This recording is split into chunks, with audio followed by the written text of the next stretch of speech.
Before then, let us sing together. Oh, yes. Trouble sometimes I hear, feeling my heart with fear. Freedom we all care. Now is a stay. Humble your heart to God. Save from the Savior. Singing the parent trust. Christians away. Christians away. Oh, Jesus is coming soon. Morning or night. Many will be there too. From that was the sun. All of the dead shall rise. Righteous will be in the skies. Glory when no one comes. No weapon was found. God was so many who no secret hope of one. This is the one is told. He was the power. When this has come to pass, there is the end. Allah, Spirit from very fast. No trouble is on. Jesus is coming soon. Night on earth, many will be with the dawn. Our soul is strong. There shall rise. Righteous be beyond the skies. For we will know Christ. Whoever was bound. Trouble will soon be over. Happy forevermore. When we meet on that shore. No freedom of fear, rising up in the skies. Holy Ghost, walk, goodbye, one more way down and fly. Glory to share, glory to share. Jesus is coming soon, body or not. Many will make it good. The sun, all of the dead shall rise. Righteous believers, flowing with no one dies. Whoever was born, Jesus is coming soon. Many the night on noon, many will never come. All of the days shall rise, righteous believe the skies, for we will no one die. Heaven was God is good all the time. All the time. Okay, so that's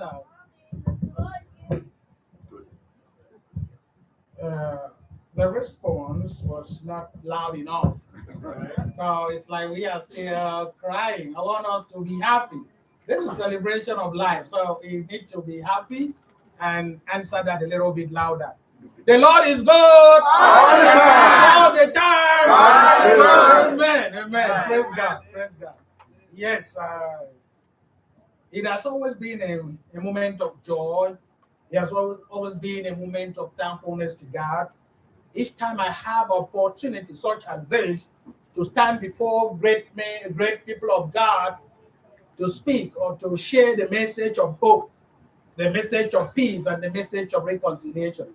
I just want to say that the world is there really very little, very small.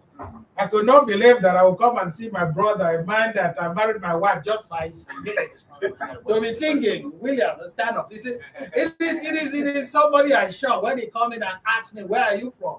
I say Nigeria. I say, "Which part?" I asked him, "Where are you from?" He said Nigeria. I said, "Which part?" He mentioned my home, my village. I shocked. He started to greet me in my dialect. So you see, it's not good. And I'm so glad to see that. That's my brother. So If I do something, hold him. Yeah. So it's good. I'm glad to see that. Brothers and sisters, we at the Roosevelt Church of Christ, St. Paul, Minnesota, really send greetings to this congregation. You are really so amazing. You are really, your stories has reached so many paths. What the story that Sister Sayo and Brother Thomas and Brother Isaac, Kamel and Kamu and many others of your family, they are members of my congregation sharing. And the good work that God has used you to bless so many people in the shore of Africa, especially Liberia, seeing the mansions you people are putting together, seeing the plantations and all that. Is God has blessed you. God has really done some miracles and some blessings to you that despite the economic situation, God continued to bless the people of Providence Church of Christ. Your minister has been amazing, but your minister has done something that you need to come and reconcile that with me here. For him to come and hand over my pulpit, and he opened and take one of my backbone. He took a lady that has been like the mother of the church out and bring it here. I want to come and get a replacement back there.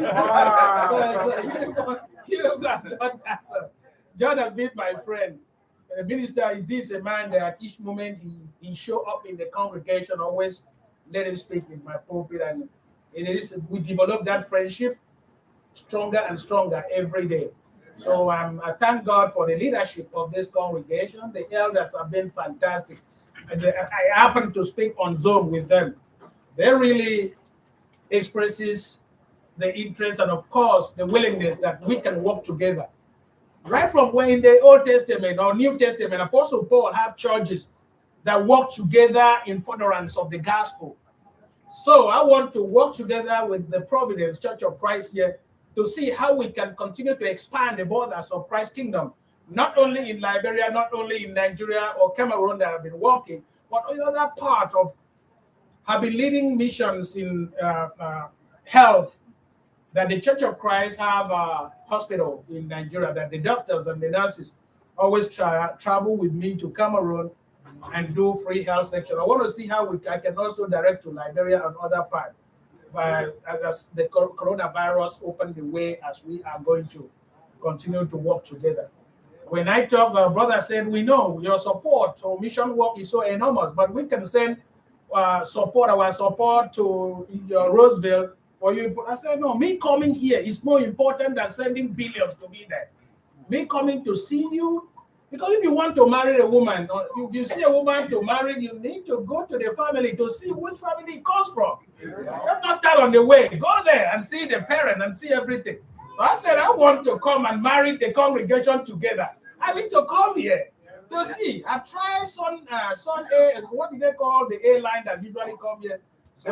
Sun Country. No way. I tried Northwest, no way. But Delta, despite the very expensive, I have to come. I was tempted not to come, but I said, money is money, but I need to be here and see my brothers. Let's see. But coming here happened to be in a transition moment. I know the sister just passed away. Sayo told me so many good news about her and her interest to see how they can partner to support 35 children we have in orphanage there in Africa, to support directly, to sending things directly to them in Nigeria and all that. But coming here, even last Sunday, Sister Sayo brought a prayer request on our behalf that is still in life support. We pray as a church that God should see, make His will be done. But that's the will of God, that you should go and continue the work with God. So, and we need to celebrate that because she has finished all the job God sent her to do here. So glory be to God. Though we cry, because separation is always unbearable, but we need to know that she's in a better place, brothers and sisters. But yeah, without wasting your time, I want to go straight to our business this morning. And as you know, my name, as they said, is Richard Inyang. Inyang means river of life, river of hope. So that's, and I'm glad that this is a river here, or sea. And your preacher is a good cook. He cooked for me and ate. I'm gaining about 2 pounds now. Before going back tomorrow, I think I will get up to 6. He's a good cook. So I'm glad that I need to continue to live with him and he ought to come back with my wife and continue. We're going to stop. So, yeah, my message is from the book of Ezekiel. I said chapter 37, and I want to speak on verse 11. Ezekiel. And as the brother was earlier reading, he says, then he said to me, that's Ezekiel speaking, Son of man, God is talking to Ezekiel, these bones are the people of Israel. They said, our bones are dried up and our hope is gone. We are cut off. Our bone is dried and our hope is gone. We cut off. I want to speak on this subject, when hope is gone. When hope is gone. Brothers and sisters, when hope is gone, people will start crying. When hope is gone, you will see what we are experiencing since yesterday night as we spend time in brothers, one of our elders that yesterday night, and people were crying when hope is gone. Life seems to be unbearable. Life seems to be upside down when hope is gone. This is the vision when Ezekiel was blessed. And God opened to show him the vision of the dry bones that many of us, we are very conversant or very used to this passage of the Bible. When the vision of the dry bones, God took prophet Ezekiel to the valley of the dry bones, and he showed him the bones, as you can see, different sizes of bones, dry bones. I'm talking about lifeless bones, skulls, and so on. And when he showed him, there was something happened. As I'm going to read that, I want you to really see the story. That is why I would like you to see the next slide there. You see the complete story of what happened to that book of Ezekiel, as I'm going to start reading from 1 for you to see. Can you turn to the next slide? He says here, Ezekiel 37, I'm starting from 1. He said, then the hands of the Lord was on me, and he brought me out by the Spirit of the Lord and set me in the middle of the valley. It was full of bones. Verse 2 said, he led me back and forth among them. And he said, I saw a great many bones on the floor of the valley, bones that were very dried. He asked me, Son of man, can these bones live? Look at that. God asked Ezekiel, Son of man, can these bones live? Ezekiel was so smart. He did not give God the answer. He did not answer God. He was the smartest. Look at what Ezekiel said, the next verse. Ezekiel said to God, he said, I said, Sovereign Lord, you alone know. Look at that. You alone know. Then he said to me, prophesy to these bones and say to them, dry bones, hear the word of the Lord. This is what the sovereign Lord says to these bones.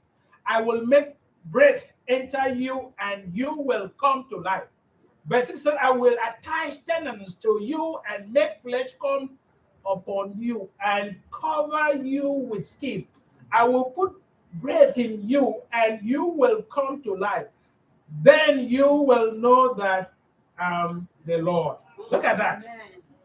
Brothers and sisters, you might have experienced dry bones in your life in one way or the other, like the family experiencing dry bones, they're heartbroken and crying.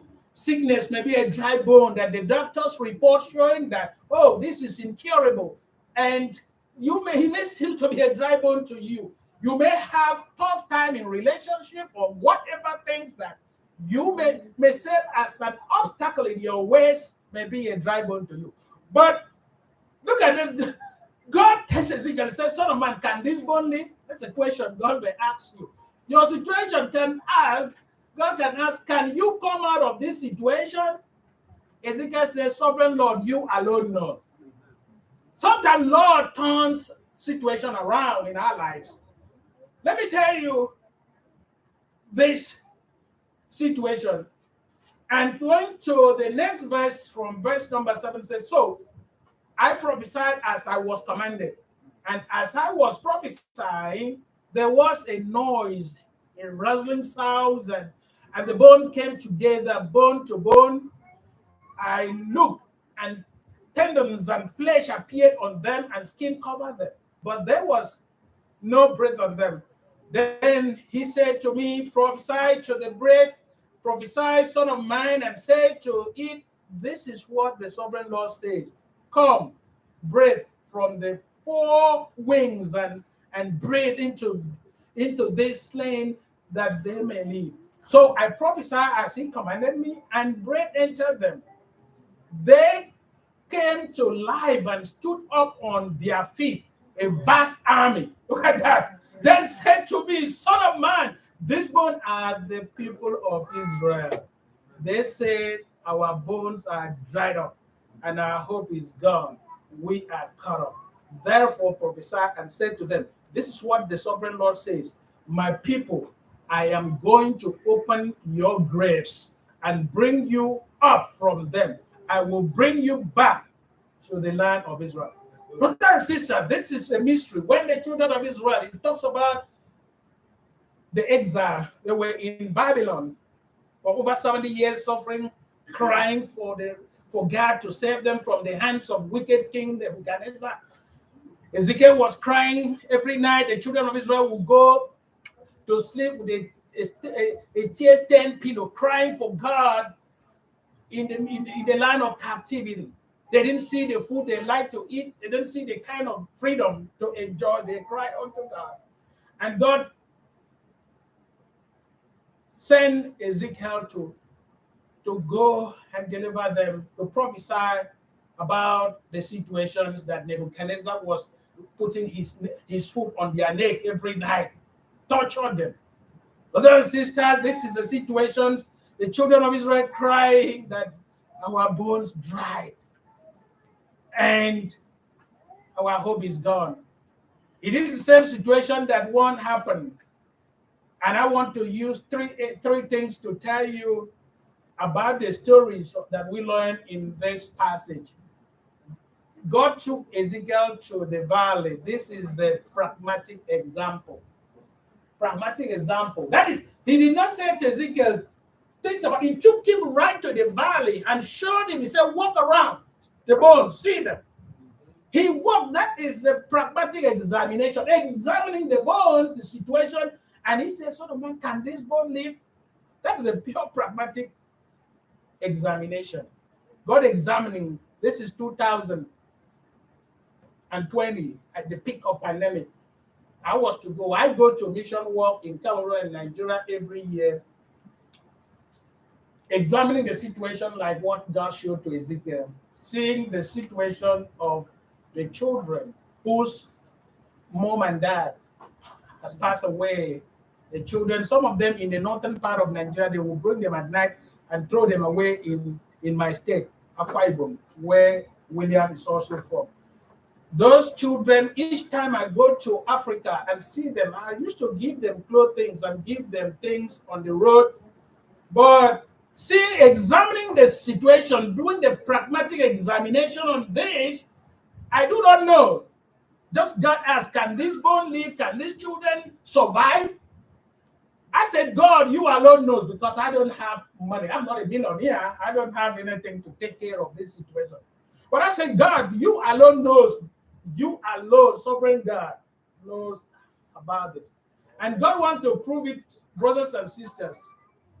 I do not know what to do, but I will tell you what happened. The second thing I want to show you after pragmatic example. See, the second one, that what God did to Ezekiel. Number 2 is prophesy. He said, prophesy to the bone. That is prophetic proclamation. He said, prophesy to the bone. That is preach to the bone, speak to the bone, encourage the bone. Ezekiel said, God says, speak to the bone. Ezekiel started proclaiming to the bone. He said, the bone started shaking. The tendon, the muscles started growing. But yet, Ezekiel said they don't have life. You know, God is the author of life. If you look at the book of Genesis, it said, after God created man, he breathed the breath of life into man's nostrils, and man became the living being. Ezekiel did all that. The bone, he preached, the bone started, the bone joined together, shaking. And after he entered the third part, which is what happened on the third part that Ezekiel did to the bone, that is a prolific restoration. He prayed, he restored the bone joined together. Not only joining together, he said the bone received life and a great fast of army. Look at not only a military, I mean the ordinary bones, but army of bone, millions standing, joined together. This is what happened, brothers and sisters. That permit me to move to the 2021 last year African mission trip report. That I want to show you how the dry bones, God put the bread of life into the children that becomes the living. Can you go to the slide of 2021 African mission trip? This is what happened last year. The mission started just 2020 at the peak of coronavirus. I travel every year. 2020 was a very full of challenge that I could not believe that I will make it. I will be able to make the trip. But through prayers and encouragement, and it's good for one to marry a good woman. My wife strengthened me, said, you have to go. There's nothing that you can do. I said, if something happened to me, he said, God will not allow something happen to you. You will go and come back. It was scary. But I had to go. And before, just a week before my trip, one brother by name, Brother Eric, he knows him. He knows Brother Eric. He's a retired brother. Go to the next slide. Brother Eric came to my office and said, Brother Richard, that is me. Last year mission trip, my wife, my first son, and my twins, and myself. So we took the trip, all 5 of us. I did not only go alone, but I went with my family.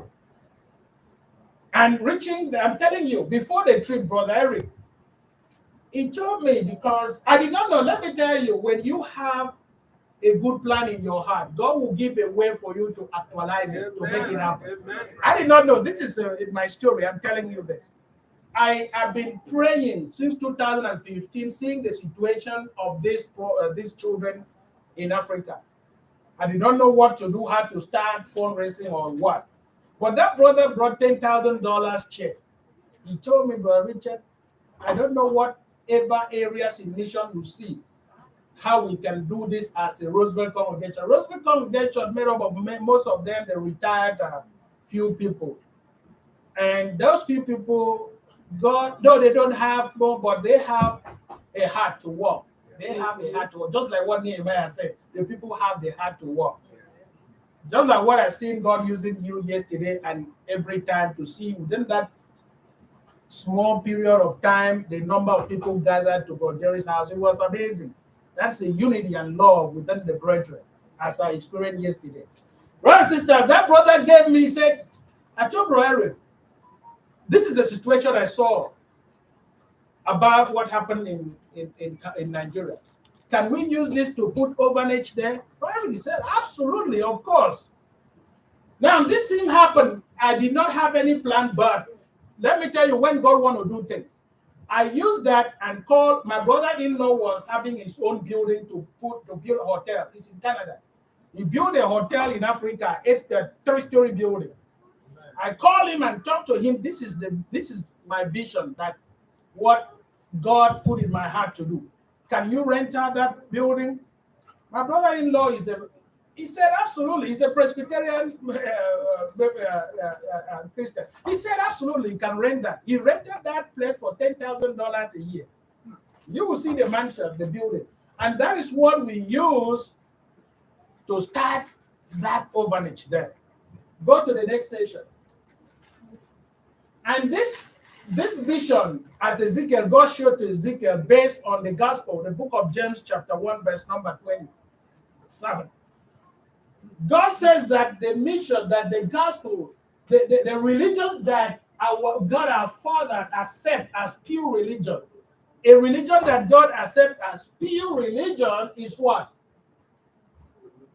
Faultless is to look after orphans, look at that, and widows in their distress, and to keep oneself from being polluted by the world.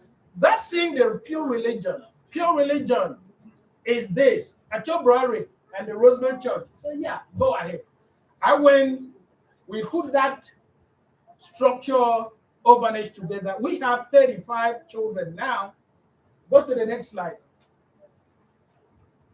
Can you play that video? You see, you may not hear the sound, but the children can memorize some certain scriptures, like Psalm 119 from verses 1 to 16. They can memorize it.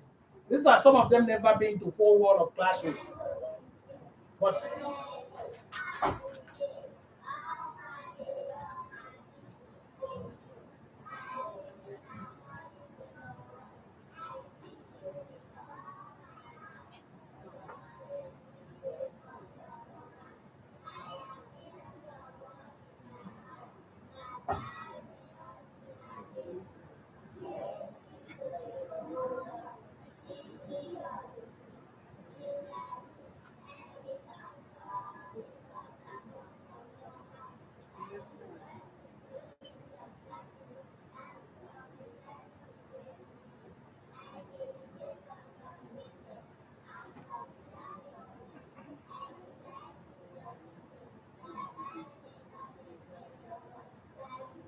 that's the thing. That's Psalm 119. It started verse 9 to 16. But as of now, they can memorize from 1. So I'm telling you, not only putting them, feeding them, or giving them the help, but we are putting them in the way of the Lord to groom up the children that will become the church of tomorrow. Then we see that what God has used to transform them, transformation. You move to the next slide and see.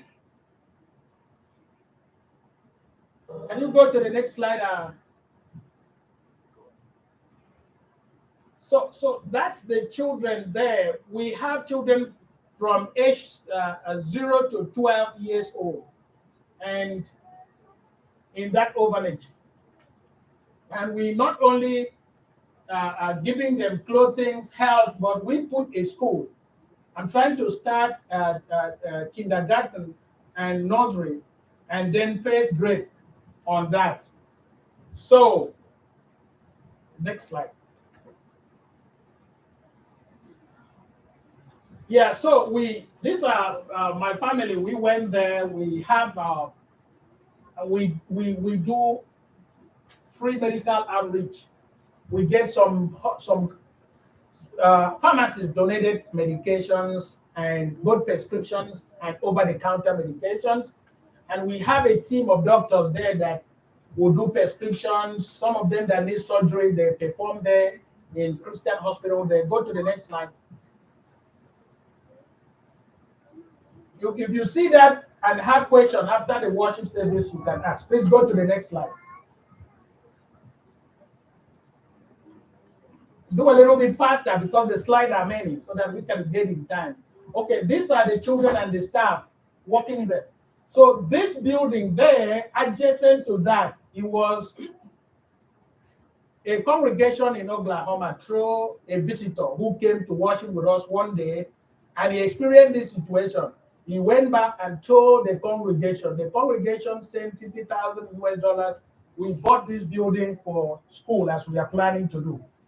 That's I'm telling you what God has done. This is just 1 year project. It's not even. So now that school, that project, we have 15 staff working right now. They cook, the chaplain, and then the teachers and all that, the matron that manage. Go to the next slide. That is my son and myself. Go to the next slide. So when we went there, the children a warm reception. The children design all these things and put to us as parents. Some of them did not see us because the government themselves brought the children, picked the children on the street. They cannot take care of them and took them to us in Solace Orphanage. That orphanage is called Solace International Orphanage. You can Google it and see. They brought those children can design so many things and they put this to us that last year. Go to the next slide. And these are them here. So they start all of them. You can see them there together. It was a big joy for them to get a father name for them, for one to be a fatherless is painful. They don't have somebody to encourage them, to show them love. When they see me, they want to kill they grab me, they want to kill my. It was full of emotion and joy for them to show love. Go to the next slide. It was the angels in heaven rejoiced. Go to the next slide. Yeah, I usually get remote control and work on that, but the computer, yeah. So these are still the slides. I mean, the joy that we show love to the children. Go to the next one. Go to the next slide. Yeah, still family reunion. A family reunion that was experienced last year between us and the children. Go to the next slide. Okay. Not only that, after I finished that, I arrived in the evening. The next day, some of the children that aging from age 11 to 12 and the staff, I was preaching to them there in the living room. But tell you what, this one was a very heartbroken. He said a story that if the father and the mother passed away, he lived with the uncle. The uncle will send him to be selling pure water. He carry pure water every morning to go to the road without food, to sell the pure water. And the uncle children are doing what? Going to school. But his own child, this boy will be hanging on the road, no food. One day he took a little money from that pure water money and buy bread and eat. Went home, the uncle got him beaten. If you see the back, he whipped him and with blood because he used a penny to buy bread to eat, no food.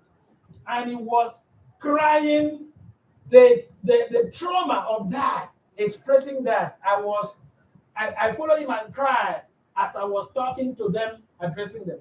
That night, I'm telling you, 8 of them baptized. I'm talking that children.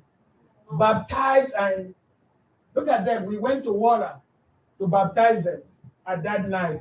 It wasn't like what we have a baptistry here. We had to go to the water that night to baptize them. Go to the next slide. Go to the next slide. So I went there, me and my wife accompanied me. And as I'm talking to the preacher, the military, the bodyguard, it is safe as I was talking to him. It's safe because even though it was night, we also have a team of military that guides all our missions. From the time you arrive at the airport, I have a security that need to work until the time I leave. And though it's God that is saving, and the south side of the country is safe. It's only in the northern part that those Islamic people, but for the south, we don't have any problem. One brother from Roosevelt Church, David May, came. So this is me with that baptism. Go to the next slide. That after the baptism, we returned to the facility. It was a transformation. It was joy in the kingdom. Go to the next slide. So these children can use the cardboard and papers and design some clothes, and shoes. Look at, they cut papers and design buildings and all that. So you can see their talent. My vision, as I talk to the preacher, I'm trying to bring them up. Not all of them want to go to school, but they can still go to school and train them how they can design. Like this clothes that I'm wearing, so the teacher, the person that is teaching them designed this for me last year. They can design materials that they can use that and they make money. And when they grow up to take care of their families, I'm trying to train the children who will be growing up from self-dependent to be self-supporting. I'm planning to put a trade center that will help them, like poultry. Go to the next slide. You will see what God is making in the life of these children. These are what they did. Go to the next slide. So these are where they hosted the dormitory where they are sleeping. We have triple bed, so they are sharing three. Women have their own side differently. Go to the next slide. These are the some of them. This clothing is my twins. My children clothes, I took it and go and give to them. They wear. Look at how they look. So God has blessed them. So these are what the children look like. Go to the next slide. Yeah, this is what I did there. God is using me. I had to turn to be a bricklayer while I'm there. I will be a carpenter. I'll be a bricklayer. Look at that, putting tiles. The place we bought, we need to do some improvement. We put the flooring. I had to join. I work there at night. When I get there, I don't even have rest. I turn cement. We put all those things together. I had to cut this to put with the carpenter. So I become everything like Apostle Paul in order to make things happen to reduce the cost. Go to the next slide. So we had to break the fence and expand to include the other building there. So that's what I did there. I put that together. We go to the next slide. So this is one of the elders in the church there. So not only after the baptism of those children, I've seen the need to open a campus church of Christ inside there. Driving those children looking for a congregation is a little bit far. So I need to we open a campus church of Christ right there. So that new building served one as a church and also as a classroom. So we put that, and they have a church, they can worship right there. They have a school. And go to the next slide and see. Go to the next slide. That is the opening. The day we opening this on the 18th of December, we're opening the new campus Church of Christ there. And we put a bedstone to that Tamarack Church of Christ in Oklahoma. We put this to remember them for their support to build that. So that building is named after them. Go to the next slide. Go to the next slide. So this is my first preaching in that new campus church. I preached the first sermon there on December 18th. Go to the next slide. So these are the people sitting on that day of preaching. Opening of that church. Go to the next slide.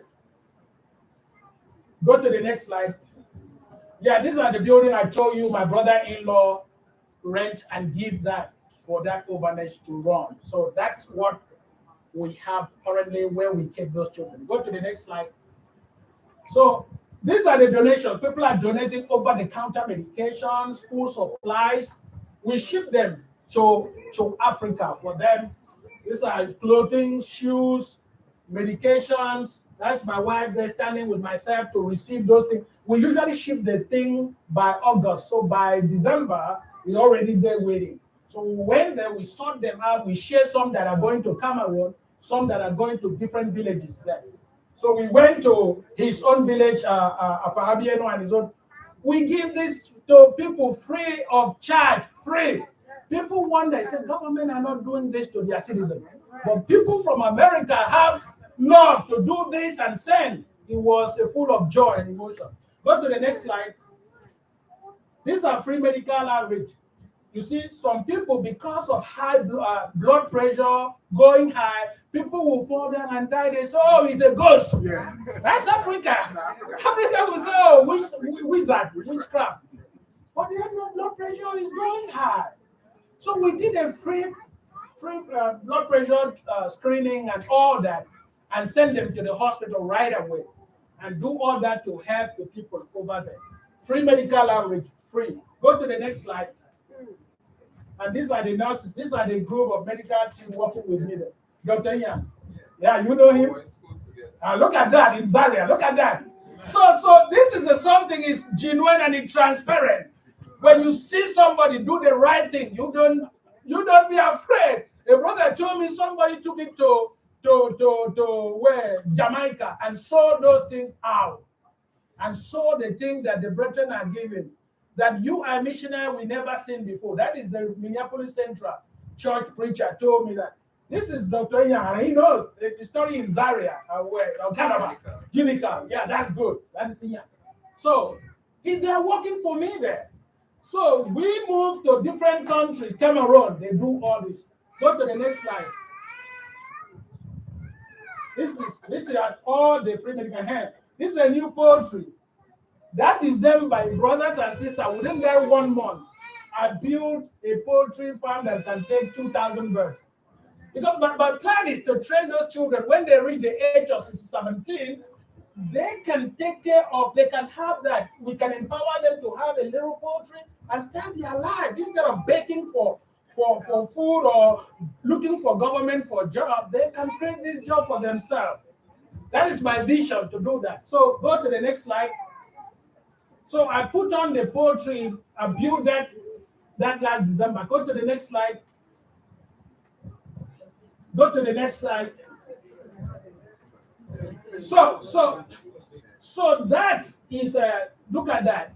So I was right there before leaving when they put the poultry, and these are the people working. So if you are staff there, you will not only teaching a class, you will know how to do what? To take care of the poultry, to do every work. I talk about if you work only one job now, a security will be a driver, a security will be a cleaner, a security will be a cook. All of them need to do. It is a home style. You need to do that somebody can be a multitasking. To be able to save costs and do the right thing. So that's what I train them. I do so many things in my hands, and I work like Apostle Paul to the example. So one of the things that bring the community together is sport. So about 13 communities there, I had to organize a football tournament. We call it soccer over there. So that bring about the unity. The community will be part. Church of Christ. Oh, sometimes they don't want to talk with denomination. Now we have a strategy that we reach out to denomination and bring them the truth. I organize football tournament. So many denominations join to play. After the football, I will preach the gospel to them. I will call them to free medical. Come and test your eyeglasses for free. And at the end, I will bring Jesus to them. And the gospel, you know what? Before the end, 160 people surrendered their life to Jesus. Baptized last year. The FM, the radio station had to come and interview what God has done through brethren in America. So this is at the end of that tournament.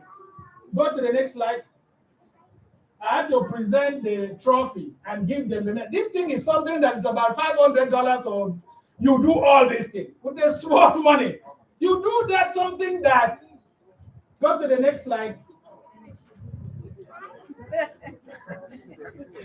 Technology is something that, so while they are still figuring out what happened, I don't know. So they will figure out what happened with that and continue. But I'm telling you, brothers and sisters, reaching out, Jesus Christ feed 5,000 people. They're calling them to come and listen to the gospel. They have strategy. They have a way of reaching out to people. And that is where we need to figure out this time as Christians. Look into, when I was little, I used to see the early missionaries, Broom and Bedlock. They come to work with my own dad. They carry some sweet, we call it sweet candy. And that's my first time tasting candy from missionaries. I want to. They train people like me in Sunday school. That is how they reach and people listen to Christ. Let us reach and take away barrier. Denomination people need to be saved. They are also brothers. We love them. Let us show love, and they will become a Christian. Then let me tell you that. So while they are still fixing that, I tell you what, we are planning that campus church since I returned last year. I've seen that for us to be able to call that brother, if the battery is dead on that computer, come and take this one.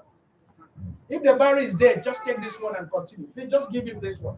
Just put the HDMI and continue. So, one thing I've seen that this December, my plan, my goal, and if you see it's good, please, we pray together. I want it to happen. I've seen that congregation, we need to go. I open it, like Apostle Paul said, I planted. Who? Apollos did what? Water. That's good. That is First Corinthians chapter 3.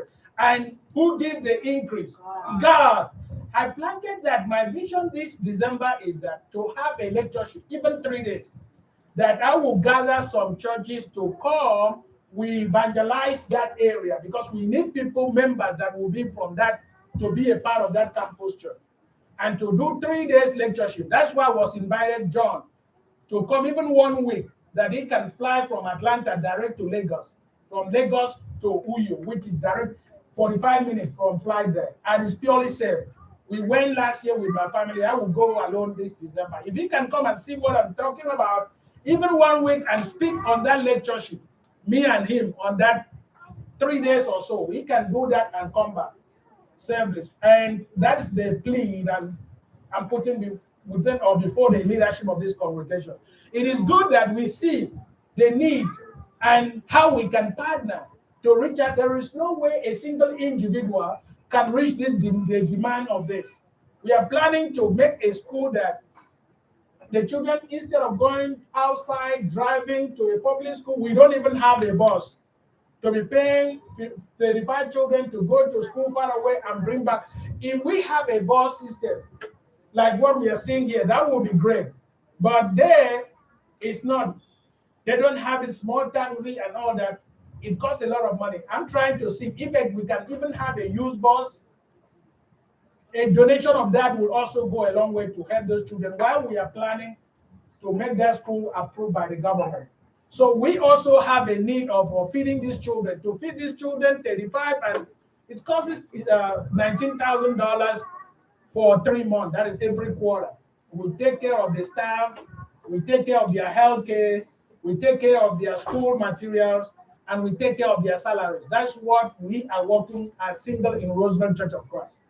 We don't have, but people are so committed. You can do that, and we have a board. If you want to send one person to be a member of that board, we are 4 now. Yeah, you can see how we plan and we work together, and the Lord will bless you. Let me tell you this, a story of a man. There was one supervisor who was working in a very tall, about 24-story building. And he had his staff working downstairs there. They do manual work, working, all that. So the man always in the upstairs there doing some administrative work. But one day, he threw down. He wanted to see if his own employee are doing the work. He wanted to see if they are concentrating or they observe or they even do the work and understand that his boss are watching them downstairs to what they're doing. So what the employer did that he removed $100. I mean, he removed $10 and leave it and throw it down. The money dropped down and fall into their neck and drop down on the ground. The laborer do what? They pick and put in their pocket. They don't look up and see where the money came from. The man said, what kind of people are these? The man said, maybe because it's small. He removed $20 this time and throw it. All right, now. They see $20 drop in their head and fall down. They grab it and put it in their pocket. I don't even know.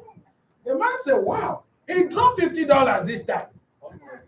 They say just pick the $50 and put it in their pocket. They don't look up. The man throw $100. The same thing happened. The man said, okay, let me do this. He throw $1,000, whap on their head. The money fall on them. They grab it without looking. The man said, these people. This time it's okay. They may do what? He drop a stone. He took a little stone. He leave a stone. Whap on their head. From there, they grab the finish and then look up. Look up. The man said, okay. Now I know. So they look up to see who dropped the stone, where the stone came from. Brothers and sisters, I want to lead the story, to relate the story to God. God is referred to that man in supervision up there. And we down here are the laborers of God. That's what the Bible says. We are God's workmanship, created to do the good work. God is watching upstairs in the heaven, dropping blessings to us. And that's why some of us are being blessed in a little. Some of us are being blessed by much. Some of us are being blessed by average. Our God blessings are different categories, different levels. Your job may be paying you the middle income, maybe paying you average income, maybe bless you in high income. How do you use? Do you even look at the source of that blessings? Do you even know the purpose of that blessings in your life, brothers? God blessing you. We are what? A custodian of God's blessing. How do we use it?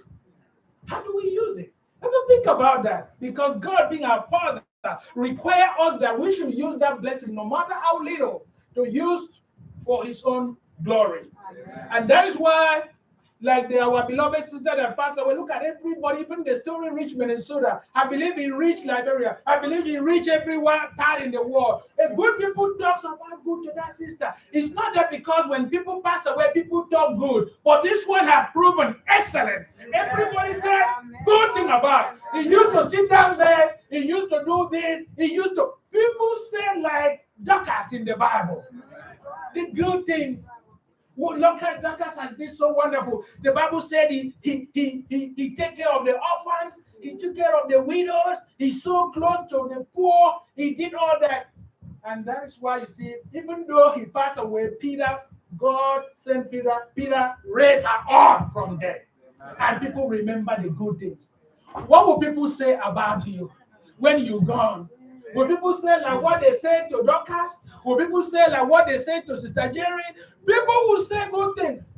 Take charge of what you can do. Nothing is little. Nothing is small. Some people that are being retired are sending $50, are sending $20 for the work to continue to grow. Brothers and sisters, I'm not telling you anything lie. God has blessed me for the little that I do. He has given me peace of mind. I can sleep at night comfortable. Nobody will. Try the Lord, you will never be disappointed. Anything you invest in the Lord, you are saving for your own in heaven. That's what God said. When you do things, don't say, oh, because I'm doing it to Brother Richard or to Brother Des or to Sister Des. That is your own account. You are balancing.